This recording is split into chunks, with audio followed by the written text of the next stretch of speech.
Vous regardez 64 minutes, merci d'être avec nous et bienvenue. Si vous nous rejoignez dans 64 minutes, c'est l'heure de 64 débats. Léon XIV est-il le pape le plus africain de l'histoire? Le chef de l'Église catholique poursuit sa visite en Algérie avec une étape à Annaba sur les traces de Saint-Augustin avant de s'envoler dès demain, mercredi, pour le Cameroun, avant l'Angola et la Guinée équatoriale. Une longue tournée de 10 jours avec tout de même 11 étapes. Avec nous pour en parler, Éric Payet, bonsoir. Bienvenue. Bonsoir. Vous êtes journaliste, rédacteur en chef du magazine Jour du Seigneur sur France 2.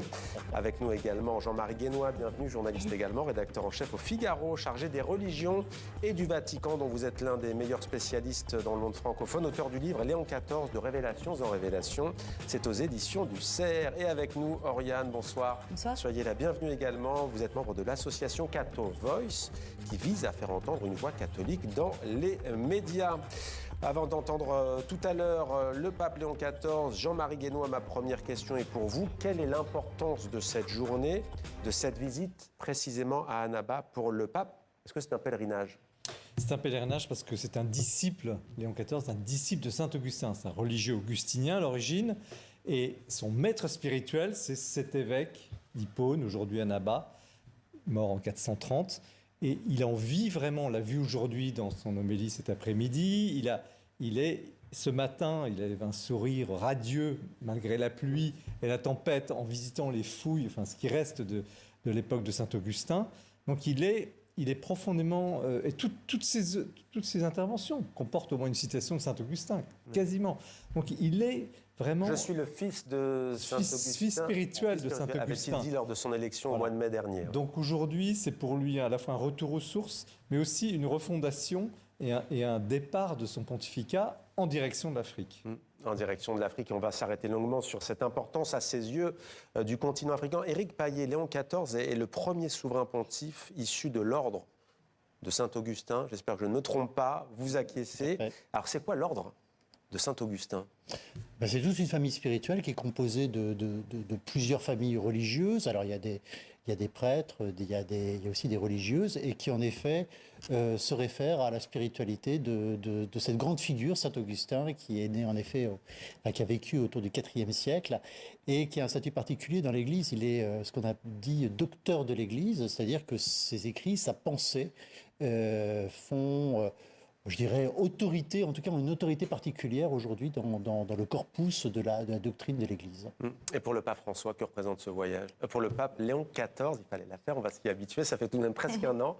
Pour le pape Léon XIV, que représente ce voyage en Algérie avant d'élargir à l'Afrique? Alors, on le découvre au fur et à mesure parce que c'est l'un de ses premiers voyages. On sait par les voies internes, et notamment celle du cardinal Vesco, l'archevêque d'Alger, que ce voyage a été envisagé très très vite après l'élection de Léon XIV. Je crois que Monseigneur Vesco l'a invité immédiatement. Il a dit « mais j'aurais tellement envie d'aller en effet... » à nouveau en Algérie, parce qu'il s'y est déjà rendu quand il était religieux, mais venir en terre d'Algérie. Alors c'est vrai que c'est particulier parce que sur les autres destinations de ce voyage en Afrique, il va aller dans des pays où la communauté catholique est assez forte, elle est représentative du pays, alors que là, en Algérie, c'est évidemment une église extrêmement minoritaire. On est à 0,1 ou 0,2% de la population. Donc ce n'est pas un voyage pour venir simplement rencontrer une église locale, ça n'aurait pas de sens. Il vient faire un voyage en terre d'islam, et on voit bien que déjà dans ses déclarations, ce sont des thèmes comme le dialogue interreligieux, et puis des questions plus politiques qui sont plus liées au continent africain, qui sont en avant. Et notamment aux guerres qu'il a évoquées. Oriane, comment vivez-vous? Je m'adresse peut-être d'abord à la citoyenne qui est à la fois catholique. Qu'est-ce qui représente pour vous ce voyage du pape Léon XIV en Algérie? C'est une joie de voir un pape qui, dès qu'il a été élu, a immédiatement apporté un message de paix. Ça a été sa première phrase, que la paix soit avec vous, ce qui est d'ailleurs aussi la phrase que Jésus-Christ ressuscité annonce. Et on voit ce pape qui a un grand souci de paix, donc qui vient aussi à la rencontre de peuples qui sont marqués par des souffrances, par des divisions, par des conflits, et donc qui vient leur apporter un message d'espoir, de paix. d'espérance. Donc c'est très beau et très inspirant de voir cette démarche. Puis on se souvient que l'automne dernier, le pape Léon avait publié un magnifique livre sur les pauvres et l'attention que tout chrétien, mais tout homme de manière générale, doit avoir ce souci des pauvres. Et donc là, il vient aussi visiter des peuples qui sont marqués pour certains par une très très grande pauvreté et vient leur adresser un message de compassion, de paix et d'espérance. Ouais. Alors c'est vrai que ça brise aussi un petit peu les clichés parce qu'on parle aujourd'hui du pape Léon XIV en Algérie. On sait combien le Vatican prône le dialogue interreligieux, notamment entre l'islam et le christianisme, mais pas seulement. Un pape en Algérie, ça a du sens dans cette démarche-là ? Oui, parce que l'Église, elle est vraiment mondiale, globale, elle est quasiment dans tous les pays, elle est internationale, et il y a toutes les situations possibles. Des pays à forte majorité écrasante catholique, des pays mixtes chrétiens comme l'Allemagne par exemple, et puis des pays où ils ne sont qu'une poignée de catholiques, 8000, c'est 0,01% de la population, ce n'est rien, mais c'est pour l'Église, on l'a vu encore aujourd'hui dans l'homélie de Léon XIV à Naba, c'est justement toujours un départ. C'est pas parce qu'il n'y a personne ou un petit peuple, un petit troupeau, que l'Église ne peut pas se développer. C'est vraiment toujours l'espérance, peut-être pour certains utopique, mais pour l'Église chrétienne, très réelle, que l'Église, qu'elle soit millionnaire en nombre de personnes ou à l'unité quasiment comme en Algérie, elle a une capacité énorme de développement. Et puis il y a une autre dimension qui n'a pas été assez soulevée peut-être, c'est que le secret de cette visite, c'est qu'une fois qu'il a été élu le 8 mai dernier, le pape Léon XIV, l'archevêque d'Alger est allé le voir, comme tous les cardinaux, pour le féliciter. Puis il lui dit, vous savez, le 8 mai, jour de votre élection, c'est là où a commencé les terribles assassinats de prêtres, de religieuses en 1994. Et est-ce que vous devriez penser à un voyage ? Et il a dit oui, tout de suite, je viendrai. Il a donné. Donc il y a cette dimension aussi du martyr, il en a parlé hier, qui est aussi, vous voyez, le petit nom, mais aussi le martyr, qui est une contradiction, mais qui n'est pas une fin pour l'Église catholique. C'est au contraire, à travers ces épreuves, un lieu de renouveau, de renaissance. Et dans ce monde tourmenté et ravagé par les conflits, évidemment, le pape Léon XIV a évoqué la violence et la guerre. Je vous propose de l'écouter. La véritable lutte pour la libération ne sera définitivement gagnée que lorsque la paix régnera enfin dans nos cœurs. Je sais combien il est difficile de pardonner. Cependant, avec la multiplication des conflits dans le monde, nous ne pouvons pas alimenter la rancœur de génération en génération. Voilà, l'appel au pardon de Léon XIV, Éric Payet, c'est la question de ce débat. D'ailleurs, ces conflits, le continent africain les connaît, hélas. Il suffit de citer le Soudan, la République démocratique du Congo, qui ne font pas partie des voyages pontificaux cette fois-ci. Je vous pose la question de ce débat. Le pape Léon XIV est-il le plus africain des papes de l'histoire? Et si oui, pourquoi? J'ai du mal à vous répondre. En tout cas, je le trouve très à l'aise. Et c'est sans doute aussi sa dimension missionnaire. On voit bien que là, en Algérie, il va soulever une question qui n'est pas simple, qui peut être extrêmement clivante, qui peut être mal perçue, puisqu'en gros, il appelle quand même aujourd'hui à sortir d'une souffrance mémorielle et à se projeter vers un avenir. Là, il fait de la politique. Il fait de la politique. C'est un chef d'État, rappelons-le, d'ailleurs. Oui, il fait de la politique, mais... Au sens noble. Au sens noble, ouais. Au sens coutumier enfin, en tout cas, c'est la tradition des papes. Là, ce que je trouve étonnant, c'est qu'on s'est dit, avant ce voyage, quelle liberté de parole il va se donner. On sait que c'est un homme de paix, mais est-ce qu'il va le faire par l'évitement? Est-ce qu'il va le faire par la circonvolution? Pour l'instant, c'était quelqu'un de très discret. Ce voyage, c'est un peu aussi l'occasion, à un an de son pontificat, de l'observer sur le terrain et de vraiment entendre cette voix sur ce thème que vous avez évoqué, qui est celui de la paix. Voilà, c'est l'occasion. Là, il y est. Qu'est-ce qu'il a à dire? Et est-ce que cette voix... Comment elle va se formuler et qu'est-ce qu'on va en entendre? Moi, je trouve qu'il réussit absolument à créer un dialogue avec, à ne pas être dans l'évitement et en même temps avec énormément de respect, beaucoup de douceur. Et c'est intéressant parce qu'on entend une autre voix actuellement dans le monde, une voix américaine aussi qui fait à peu près l'inverse. Et voilà, c'est intéressant de voir le parallèle. C'est intéressant de voir le parallèle. Oriane, on sait que parfois en Occident, ça touche toutes les religions, il y a une crise de la foi, et notamment chez les chrétiens, chez les plus jeunes. Est-ce que selon vous, ce voyage du pape Léon XIV a du sens en Afrique, un continent très jeune? Est-ce que ça peut être, selon vous, si ce n'est un modèle, du moins une force vive du catholicisme et du christianisme en général. Oui, complètement. On l'observe que le continent africain, il est très dynamique. Enfin, sur le plan de la ferveur spirituelle, et l'Occident qui est parfois un peu plus endormi dans son rapport à la religion, même si les nombreux baptêmes qu'il y a eu à Pâques nous rappellent qu'il y a aussi un nouveau dynamisme qui arrive en France et en Occident. Mais c'est sûr, l'Afrique est marquée par une jeunesse spirituelle peut-être dont l'Occident peut parfois s'inspirer. Avec une ferveur. Le pape le plus africain? Évidemment, à 3 titres, par ses origines. Sa maman est née en Louisiane. Sa grand-mère était d'origine haïtienne. Donc, il y a chez le pape une origine lointaine, mais réelle, africaine. Deuxièmement, il a été supérieur de sa congrégation des Augustiniens, on en a parlé tout à l'heure. Il a voyagé dans le monde entier et l'Afrique était une de ses priorités. Il a organisé l'ordre augustinien en Afrique. Il y est allé souvent, d'ailleurs allé 2 fois à Naba avant, à titre de religieux. Puis troisième élément, par rapport au pape François, qui était plutôt asiatique, c'est un jésuite qui a misé sur l'Asie. Les évêques africains, les cardinaux, à juste titre, ont dit nous existons aussi. Et c'est vrai que les meilleurs chiffres de l'Église sont africains, en progression, développement, prêtres, séminaristes.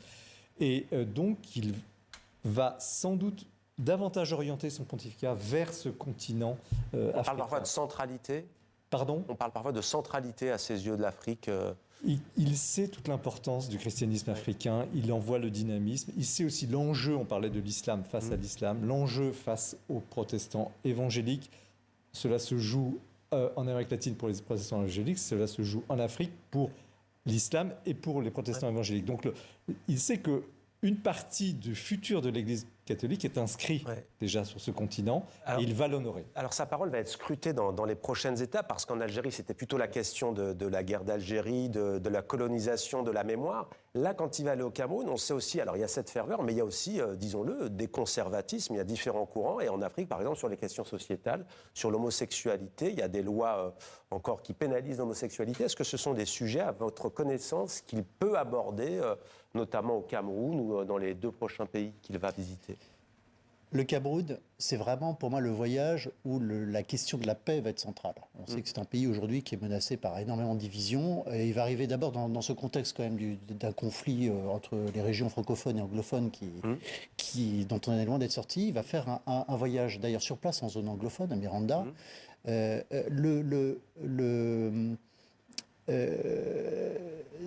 Je pense que là, son message va être vraiment de soutenir l'Église, qui est l'un des seuls aujourd'hui acteurs sur place qui peut encore créer de l'unité dans ce pays qui a énormément de sources de division.